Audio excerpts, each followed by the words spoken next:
Do you care about your money? Good evening, folks. Thanks for joining me, Mr.SilverEagle, back on a wonderful Tuesday. And just wanted to start you off with a quote from Rich Dad, Poor Dad. Real gold and silver are not investments, they are insurance, a hedge against the stupidity of the elites and myself. I have insurance on my car just in case someone hits me or in case I hit someone else. And gold and silver have a similar purpose. What does he mean by this? Do you know how to protect your money? Because that's exactly what he's talking about. How to protect your money. And you do that with precious metals like gold and silver.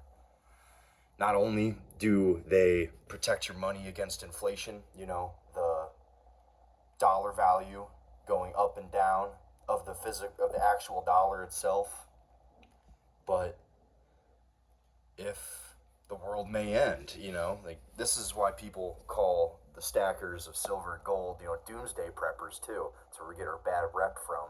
It's because when the world ends, everyone still recognizes gold and silver as real money. And I don't think that's ever going to happen, not in my lifetime, but it's just an extra comforting thought that even if the dollar collapses, even if our country ceases to exist, I still have gold and silver worth something. And that's better than a lot of other people that only have dollars saved up in the bank.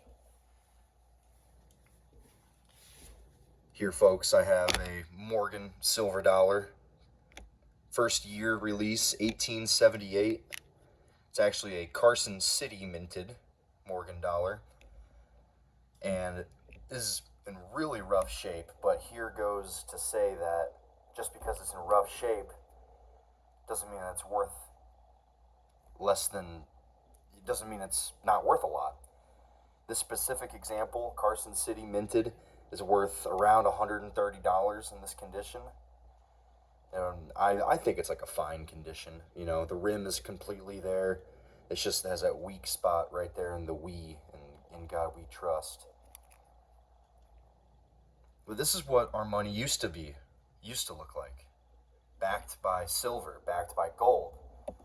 When Richard Nixon took us off the gold standard in 71, 75, something like that, the value of gold went up through the roof.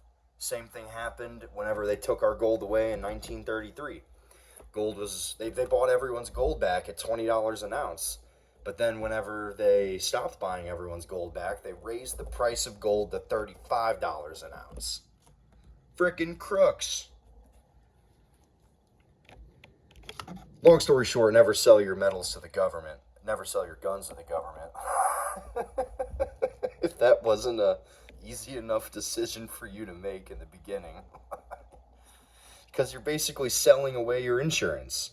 You're selling away your money insurance. Because the value of the dollar may go up and down, and so do these. The collector coins, they go up and down in value too. But they aren't making any more of these. They're still printing off dollars. By the time you get done watching this video, they might have printed off another $1.5 million in $100 bills. I mean, they are just flying off the presses. And, from 1902, they probably made 11 million of these. But that's $11 million compared to the hundreds of billions of dollars that we're printing today. Let that sink in. And even, not the stuff that's silver, the non-silver collectibles, like this 3-cent nickel from 1866. I mean, nickel's worth like $1 a pound or less, but these don't survive, and it's over 250 years old. So someone, meaning me and the coin collectors of the United States of America, and anyone else that owns a coin shop, will probably pay you around $30 for this, even though the metal in it's only $1. They're just collectible. People put a dollar amount on the collectability of it. That's the reason why I like collecting. It's because it insures my money. It keeps my dollars from being in the bank so they can just use my money to print more money. And all my silver, all my money is right in front of me. I can touch it. I could dirty it up. I could throw it in a vat of acid for all I care. It's mine. Banks cannot take this. All your money in the bank, well, the banks can take that as soon as there's a cash shortage. They did it in 2008. They'll do it again. Just something about these old half dollars too. 1871, this example. The seated Liberty half dollars were started in 1839 and minted all the way through, let me check, 1891.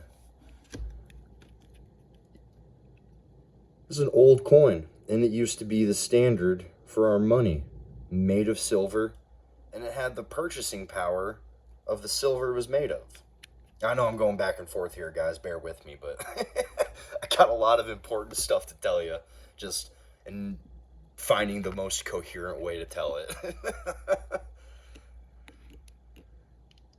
There's just something so beautiful about our old coins, too. You got to think that has to do with the reason why people want to pay so much money for this old stuff. Historical value, like who's used this to buy wheat with back in the day, whose hands these have been in, to the just beauty and the art of it. Every coin has its own story, and whichever way you want to protect your money, it's still protecting your money. So don't let anyone try to tell you how to spend your money, how to invest your money, how to live your life, because that's ultimately decisions you got to make on your own. But in my experience, having the metals, having the money in front of you, as long as you're disciplined enough not to just sell it immediately whenever you want to buy a new boat, you can't go wrong with coin collecting, with silver stacking, just ensuring your money for future generations. Thank you guys for joining me, and leave a comment below of like what kind of stacker or collector you are. Like, do you like the silver bars, the silver bullion rounds, or are you kind of like me where you like the older stuff and you can appreciate where it came from and the dollar amounts that people would want to pay for them? Thank you guys.